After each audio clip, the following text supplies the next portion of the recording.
Mahal kong mga kabataan, ang mundo na papasukan nyo ay isang komplikado at patuloy na nagbabago.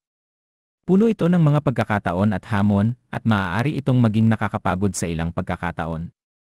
Ngunit tandaan, hindi kayo nag-iisa sa paglalakbay na ito. Mayroon kayong lakas, katatagan, at potensyal na gumawa ng pagbabago.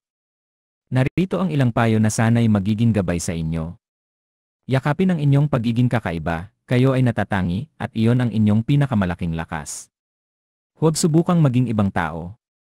Maging mapagmataas sa inyong mga hilig, talento, at pananaw. Kailangan ng mundo ang inyong natatanging boses. Maging mausisa at patuloy na matuto, ang mundo ay isang malawak at kamangha-manghang lugar. Huwag tumigil sa paggalugad, pagtatanong, at pag-aaral. Yakapin ang mga bagong karanasan, hamunin ang inyong mga palagay, at maging bukas sa iba't ibang pananaw. Linangin ang pakikiramay at pag-unawa, kailangan ng mundo ang higit pang kabaitan at pag-unawa. Makinig sa iba, subukang makita ang mga bagay mula sa kanilang pananaw, at maging handang tumulong sa mga nangangailangan. Huwag matakot na mabigo, ang pagkabigo ay bahagi ng buhay. Ito ang paraan natin upang matuto at lumago. Huwag hayaang tukuyin kayo ng mga pagkabigo. Sa halip, tingnan ang mga ito bilang mga pagkakataon upang matuto at subukan muli. Hanapin ang inyong layunin, ano ang inyong mga hilig?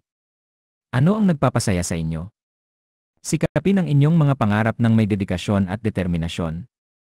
Kailangan ng mundo ang inyong mga talento at kontribusyon. Maging mabait sa inyong sarili, alagaan ang inyong kalusugan sa isip at katawan. Huwag matakot humingi ng tulong kapag kailangan nyo ito. Tandaan na karapat-dapat kayong magmahal at maging masaya. Ang kinabukasan ay nasa inyong mga kamay.